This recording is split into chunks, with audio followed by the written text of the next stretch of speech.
Muito bem, hora de oração, excelente dia para você, como você está hoje? Começando mais uma semana, aliás, quero destacar que é o início dessa quinzena do mês de agosto e eu tenho uma grande expectativa para esta segunda quinzena deste mês e assim também quero compartilhar essa porção com você, queremos orar e abençoar a tua vida em nome de Jesus. Como você está hoje? Abra o teu coração, consagre a tua vida, porque se os dias são maus, o Senhor é bom. Se o mundo jaz no maligno, Cristo venceu o maligno. E essa é a nossa proteção, estarmos nele e caminharmos com ele em nome de Jesus. Evangelho de Marcos, no capítulo de número 8, o final do Evangelho de Marcos, no capítulo 8, que é muito rico na edificação da nossa fé. Sugiro que você dê uma olhada nesses últimos 2-3 dias desse estudo, dessa leitura, e oramos a palavra, assim, do Evangelho de Marcos, do capítulo 8. E o capítulo 8, o final dele, a partir do versículo 34, ele fala sobre um dos assuntos que mais me intrigam até hoje, quando Jesus fala que você deve carregar a sua própria cruz. E o que isso significa? Diante de um mundo onde as pessoas querem o bem-estar, querem viver bem, querem viver em paz, querem viver de uma maneira tranquila, todos nós queremos isso. Mas quando nós nos deparamos, somos confrontados com essa palavra, tome a sua cruz, o que isso significa para nós? Eu acho que vale a pena esses 2 ou 3 minutos refletirmos sobre isso e colocar essa palavra no nosso coração para não sermos roubados, porque talvez nós poderíamos substituir essa tendência natural das coisas fáceis ou das coisas rápidas ou de uma vida boa, de uma vida leve. Talvez nós poderíamos substituir pela palavra digna, uma vida digna, por uma vida reta, porque as pessoas muitas vezes encontram bem-estar, dinheiro, facilidades, mas não sentem em paz, não vivem uma vida digna, reta, abençoada por Deus, independentemente da sua condição. E acabam, muitas vezes, esse engano e essa ilusão permeando as nossas vidas e onde muitas distorções acontecem e acabamos sofrendo por influências e sendo enredados não por aquilo que é a vontade de Deus. Eu quero falar com você então hoje sobre renúncia, sobre responsabilidade, sobre compromisso e sobre prioridade. E talvez você possa repetir comigo estas 4 palavras: renúncia, responsabilidade, compromisso e prioridade. Veja com atenção. Evangelho de Marcos, capítulo 8, 34. Então, convocando a multidão e juntamente os seus discípulos, disse-lhes: se alguém quer vir após mim, a si mesmo se negue, tome a sua cruz e siga-me. Quem quiser, pois, salvar a sua vida, perdê-la-á. E quem perder a vida por causa de mim e do Evangelho, salvá-la-á. Que aproveita o homem ganhar o mundo inteiro e perder a sua alma? Que daria um homem em troca de sua alma? Porque qualquer que nesta geração adúltera e pecadora se envergonhar de mim das suas palavras, também o Filho do Homem se envergonhará dele, quando vier na glória do seu Pai com os seus anjos.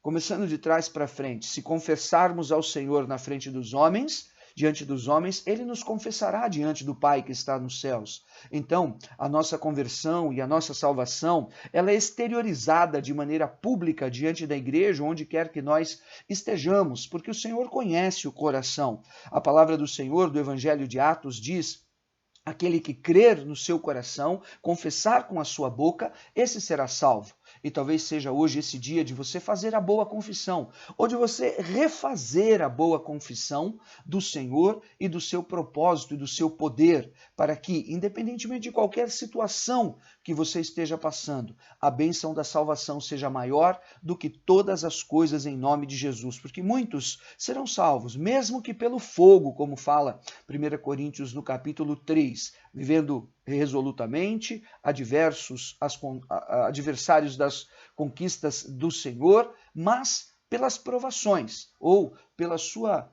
forma de entender as coisas diante de qualquer nível de profundidade, mas serão salvos. A salvação, ela pertence ao Senhor.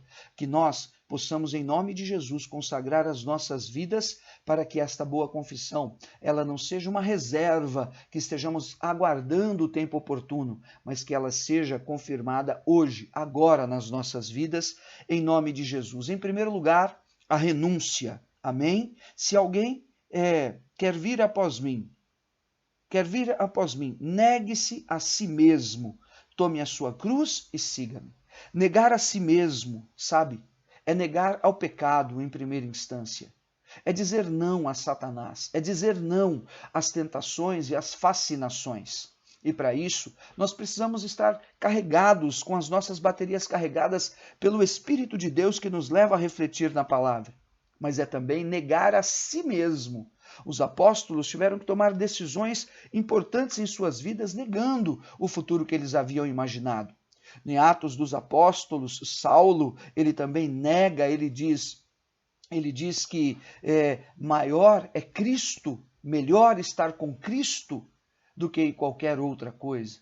Então, nós precisamos compreender o negar a si mesmo. O que significa? Significa o ego. Significa nós colocarmos o reino de Deus, a fé no Salvador, a verdade do Senhor acima do nosso ego. E o ego é terrível, porque ele puxa você para o centro. Mas negar-se a si mesmo puxa Deus para o centro. Então eu preciso sair de cena e o Senhor precisa entrar em cena, e que essa possa ser a tua decisão e a tua atitude hoje. Isso vai trazer transformação no teu interior, libertação na tua alma, e você vai ter condições de reportar a tua ansiedade, jogar o teu fardo pesado diante do Senhor em nome de Jesus. Vivemos dias onde as pessoas querem o estrelismo, querem aparecer, querem ter seguidores, querem ser isso, querem ser aquilo. Nós temos que ouvir a palavra de João Batista, que ele cresça e que eu diminua, e se ele quer me levar em qualquer instância ou envergadura de influência, em tais e tais níveis de conexão ou de prosperidade, seja o caminho que for, seja a vontade do Senhor em nome de Jesus. Deus queria que Paulo pregasse em Roma, e o apóstolo grandioso do Senhor foi por um caminho não de conexões com grandes políticos da época ou prepostos dos governadores das províncias de Israel ou da Macedônia ou da Ásia por onde ele passou. Não, ele foi como prisioneiro para levar aquela palavra. Então, a nossa renúncia, ela precisa estar diante do Senhor para que nós possamos ver a morte do nosso ego e assim sejamos tratados para este nível de comunhão diante do Senhor, e ele vai olhar e saber, ali está o meu servo, ali está a minha serva, tratado, edificado, e não será destruído pelas fascinações do mundo e tampouco enredado pelas artimanhas de Satanás. Então, negar a si mesmo é suplantar o egoísmo que muitas vezes carregamos no nosso coração. Isso traz a nossa responsabilidade diante do Senhor. O que aproveita o homem ganhar o mundo inteiro, perder a sua alma? A sua responsabilidade é com a palavra de Deus, com uma vida digna, com uma vida reta, com uma vida íntegra. A nossa responsabilidade diante disso é dar esse testemunho dentro da nossa casa, para nossa esposa, para nossos filhos e criá-los no temor do Senhor. A nossa responsabilidade está diante dos nossos familiares e amigos para que eles saibam que nós somos servos de Deus, tementes a Deus, não é a religião de A ou a religião de B, é a nossa responsabilidade diante do Senhor. E responsabilidade é algo realmente que nós tomamos e aprendemos à medida que vamos amadurecendo, e que talvez as dores que você tenha passado, enfrentado, possam trazer realmente um nível de responsabilidade, porque o irresponsável ele joga tudo para o ar, ele não está nem aí com nada, as suas dores não o moldam e não o tratam, as suas dores o tornam rebelde e o tornam omisso com aquilo que Deus queria estar ensinando a ele. Ele prefere guardar reservas dentro do seu coração pela injustiça e pela vingança. Mas a maturidade nos leva à responsabilidade, que nos leva ao compromisso na presença do Senhor em nome de Jesus. Amém? O compromisso porque ele diz, quem salvar a sua vida, perdê-la-á. Mas quem perder a sua vida por causa do Evangelho, salvá-la-á. É o compromisso com a casa de Deus e a obra de Deus. Está cheio de anônimos da fé, pessoas que ninguém sabe que ele é um servo de Deus, um diácono da igreja, um pastor, um crente. Não. Eu arranjava algum trabalho, ia trabalhar em empresas, daí a pouco eu entrava numa sala e falava, ô pastor, Outro olhava e falava, ô bispo. Aí eu olhava e falava, mano, já descobri a minha identidade secreta. Mas eu não precisava ter essa preocupação, porque na minha ficha, lá quando eu preenchia, sabe o que acontecia? Eu já colocava lá, eu sou pastor, tenho compromisso com a obra de Deus, dirijo a igreja e tal. Todo mundo sabia. Oh, você é pastor? Eu sou pastor. Ah, não dá para você trabalhar aqui não. Você tem compromissos fora, vai ter problema de horário. Tá bom, obrigado, Deus abençoe. Outros lugares, não, essa pessoa aqui é uma pessoa que tem o perfil que queremos, que se tem capacidade de dirigir a igreja e de aconselhar pessoas, então essa pessoa pode nos ajudar. Então veja, uns vão te rejeitar, mas outros vão te aceitar. A importância está em você assumir realmente o teu compromisso. Nós somos estragados para o mundo, meu irmão. Estamos no mundo, mas não pertencemos a ele. Todo mundo tem que saber que você é um servo de Deus, que você ora, que você é a pessoa da Bíblia, que a palavra de Deus, ela é lâmpada para os teus pés, luz para os teus caminhos. Não é o santarrão, não é o perfeitão, mas é alguém que compreende os testemunhos grandiosos daqueles que o Senhor usou e levantou. Davi, longe de ser perfeito, o próprio Abraão, tampouco Moisés, que assassinou um homem com as próprias mãos e se tornou o maior pastor da Bíblia, libertador de Israel, mais de 1 milhão de pessoas. Ele tirou das mãos de Faraó no Egito. Então imagine a mim e a você. As pessoas às vezes querem esconder a sua identidade como servo de Deus, como cristão evangélico ou como ungido de Deus. Sabe por quê?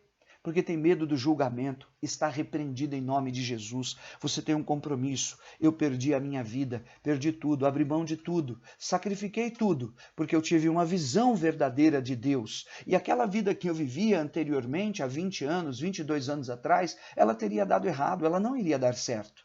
Porque olha o resultado de todos os outros que nos cercavam, com dores, com lamentações e com sacrifícios, mas não teria dado certo. É melhor sofrer pela vontade de Deus do que sofrer nas mãos do diabo, nas mãos do mundo, porque Deus pode trazer cura, libertação, restauração, mas o diabo só pode acrescentar dores e trazer traumas irreparáveis, mas diante do Senhor nós podemos alcançar libertação e cura. E aqui eu enxergo também, sabe o que? Prioridades. Tenha prioridade em congregar, tenha prioridade em orar, tenha prioridade em orar, tenha prioridade em estar em comunhão com o Senhor e abra o teu coração que Ele vai trazer sobre a tua vida esta leveza, esta cura interior e esta libertação para que a obra que Ele começou, realmente Ele possa completá-la em nome de Jesus. Amém?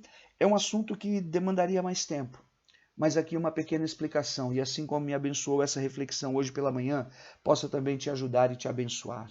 Assim eu oro, Pai, em nome de Jesus, para que cada servo teu, cada irmão e cada irmã, possa fazer a boa confissão da fé, possa assumir este compromisso como servo ungido do Senhor, e a despeito das fraquezas, a despeito dos momentos de relutâncias, Senhor, até de incredulidade ou daqueles que estão afastados, eles possam saber hoje que a tua mão de fidelidade e de poder está sobre eles, que o Senhor não toma heróis, que o Senhor não usa super-homens ou a Mulher Maravilha, que o Senhor chamou homens e mulheres falhos, de carne e osso, para edificar neles esta porção, e à medida com a qual forem enxertados na videira, aprenderem a tua palavra, possam caminhar em renúncia, em responsabilidade, em compromisso, em prioridade, negando a si mesmo, carregando a sua própria cruz. E que o nome e o poder do Senhor seja confirmado. Cura os enfermos, alivia as cargas daqueles que estão, Senhor, afobados, pressionados hoje,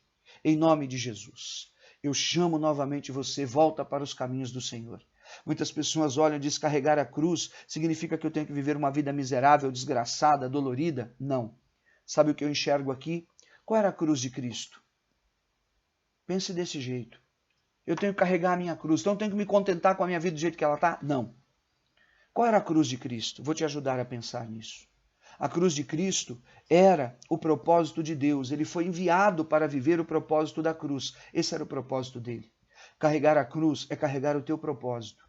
Qual é o propósito de Deus? Na minha vida, eu sou pastor. Sou chamado para dirigir a casa de Deus. Há uma visão de Deus que ele me mostrou há muitos anos. Qual é o propósito de Deus na tua vida? Carregue-o. Essa é a tua cruz.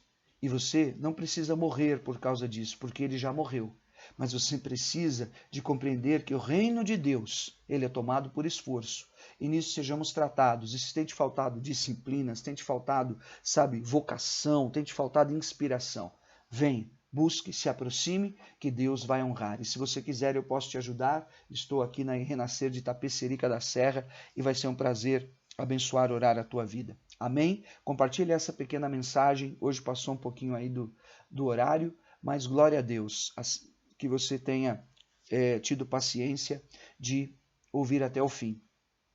Mas deixe nos comentários os teus pedidos de oração e acompanhe cada dia essa mensagem que vai ser tremenda. Amanhã vamos falar sobre a transfiguração, algo tremendo que o Senhor fez de uma, vamos dizer assim, iniciação ou de uma demonstração do seu corpo glorificado e daquilo que são elementos tremendos à nossa fé e aquilo que vai se cumprir no Apocalipse também, dizem muitos, em nome de Jesus. Fica com Deus, excelente dia.